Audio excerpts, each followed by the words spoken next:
ఆహాహా, మైసూర్ గార్డెన్స్లో చెట్లు కత్తిరించినట్లు ఎంత అందంగా కూరగాయలు కట్ చేస్తున్నావమ్మా. ఏం కట్టింగు? చెప్పే పాయింట్ నువ్వు కట్ చేయొద్దు, ముందు అసలు విషయం చెప్పు. అదేనమ్మా, ఆ సురేఖ ఉంది కదా, ఓ పెళ్లి అని తెగ్గొడవ చేస్తుంది. నేను చెప్పాను ఇలా అయితే వీలు కదని, అంతే. మంచి మాట అన్నావు, ఇంకో పిల్లని చూద్దాంలే. అదిగో అమ్మా, పాపం సురేఖ అమ్మా చాలా చిన్నపిల్ల. చిన్నపిల్ల అయితే పెళ్లికి ఎందుకు తొందర, వయసు రాని. అదిగో జిలేబీలో కారం వేస్తున్నావు. సురేఖ పెళ్లి విషయం మాట్లాడటానికి ఈరోజు శ్రీశైలం వెళ్తున్నాను. అలా దారికి రా. నాన్నగారికి ఈ విషయం చెప్పావా? ఆయనకి చెప్తే వింటారా? మనం చెప్పింది ఎప్పుడన్నా విన్నారా? అదిగో ఆయన వచ్చేస్తున్నారు. అలా చేయి, అన్నీ గుర్తున్నాయిగా. ఏమండి, ఎక్కడికడి ప్రయాణం? సార్ కాసేపు కూర్చోండి. ఎందుకు? పని మీద పెడుతున్నప్పుడు ఎక్కడికైనా అడగకూడదు. ఒకసారి తమరి అసెంబ్లీకి వెడుతున్నప్పుడు అమ్మగారు ఎక్కడికైనా అడిగారా? ఏమైంది? ఆ రోజు అసెంబ్లీ గొడవల్లో ఎవరో విసిరిన మైకు మీకు తగిలింది, రక్తం వచ్చింది. క్షమించండి, మీ హడావుడి చూసి. హడావుడి విషయమే. రాకేష్కి ప్రెసిడెంట్ గారి సంబంధం ఖాయం చేసుకోవడానికి శ్రీశైలం వెళ్తున్నాను. శ్రీశైలం వెళ్తున్నారా? రాకేష్కి పెళ్ళి, వాడికి విషయం చెప్పారా? ఏమిటి చెప్పాలా?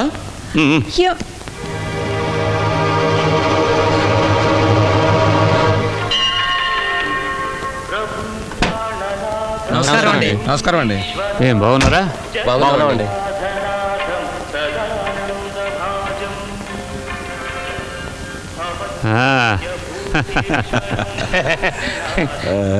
ఏమిటి మహేంద్ర ఇదంతాను?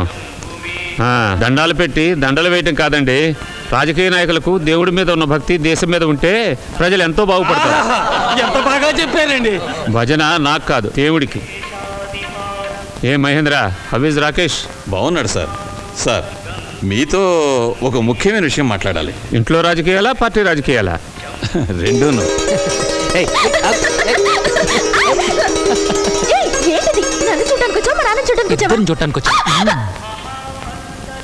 ప్రెసిడెంట్ గారు, మంచి చోట కలిశాం. మావాడ లా పాస్ అయ్యాడు, ఒక్కడే కొడుకు. మీ అమ్మాయిని మా ఇంటి కోడలుగా చేసుకోవాలని నా కోరిక. అలాగే మనం రాజకీయంగా ఎదగాలంటే బంధుత్వాలు కలుపుకోవాలి. పార్లమెంట్ ఎన్నికల్లోపే పెళ్లి జరిపిద్దాం. ఓకే. ఏంటమ్మా, ఆశీర్వాదం తీసుకోండి. ఓం శతంజీవ శరదో వర్ధమానే శతమవో భవతి శతం.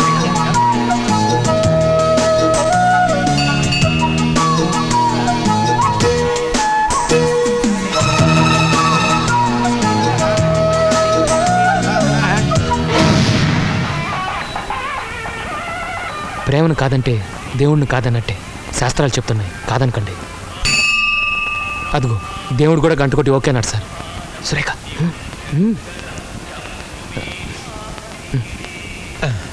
శీఘ్రమేవ కళ్యాణ ప్రాప్తిరస్తు.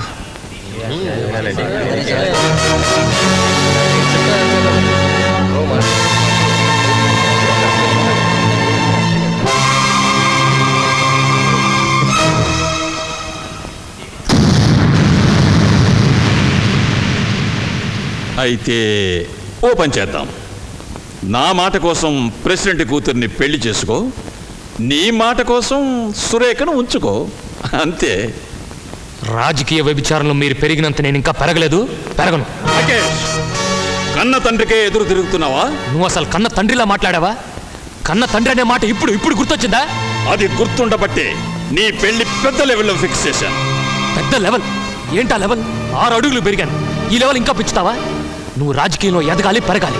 అందుకు నా జీవితం, నా భవిష్యత్తు నీకు కావాలి, అంతేగాని నా ఆనందం నీకు అక్కర్లేదు.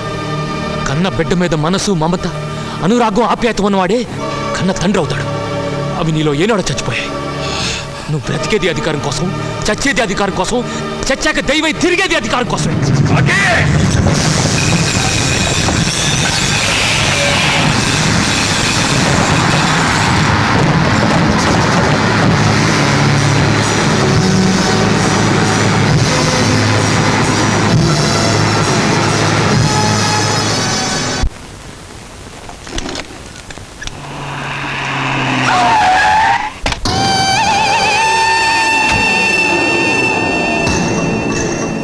నేనెవరో, ఎలాంటి వాడినో తెలుసా?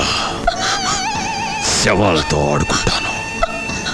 రాకేష్తో మరోసారి కనిపిస్తే అయిపోతావు.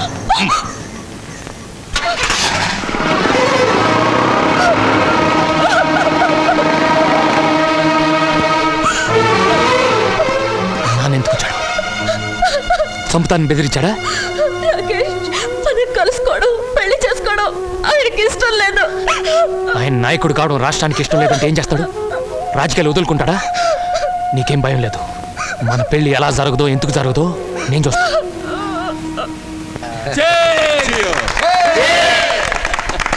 చూశారా, మన ప్రియతమ ముఖ్యమంత్రి పేరుతో నేను త్వరలో కట్టబోతున్న భవనం.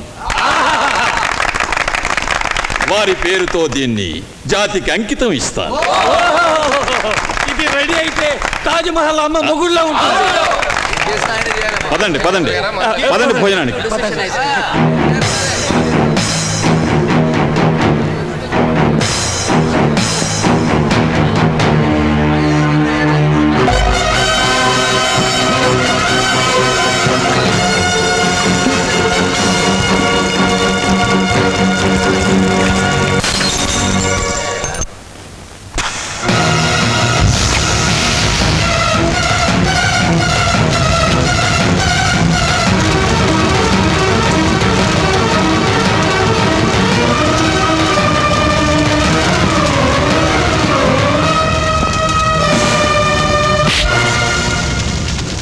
ఒక చంప కొడితే రెండో చంప చూపించే టైంలో కాదు పుట్టింది.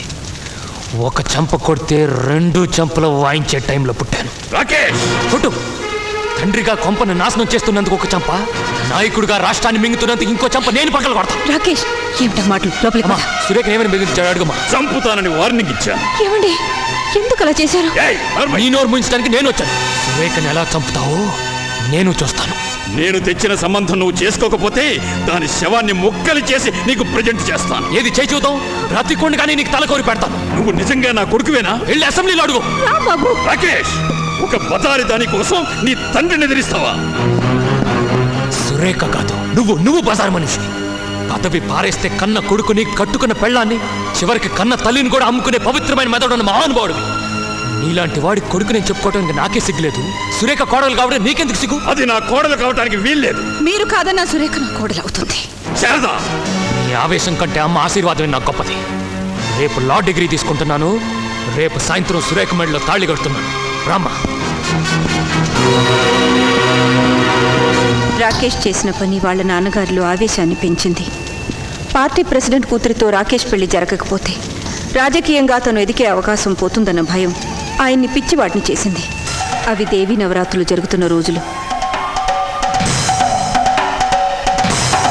ఒకరోజు సురేఖ ఇంటికి ఓ మనిషిని పంపించాడు. రాకేష్కి యాక్సిడెంట్ అయిందని ఆ మనిషి చెప్పాడు.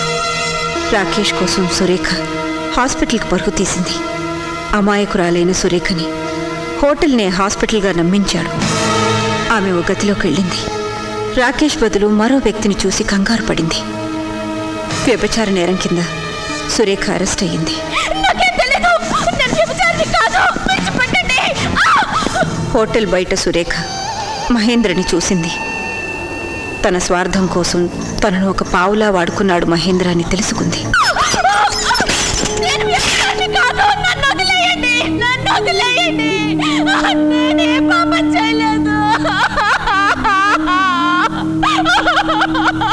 భగవంతుడు మంచితనం తప్ప మరోటి తెలియని సురేఖ తండ్రి తమకు జరిగిన అవమానానికి కుమిలిపోయారు. బెయిలు మీద సురేఖని విడుదల చేయించడానికి ఆమె తండ్రి స్టేషన్కి వచ్చారు.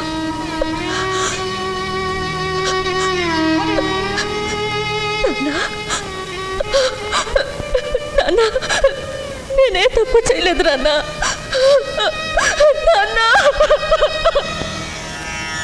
ఆదుకోవలసిన దేవుడు ఆగ్రహించాడు. తన కన్ను మూసైనా భగవంతుడికి తన ఆవేదన చెప్పాలనుకున్నాడు.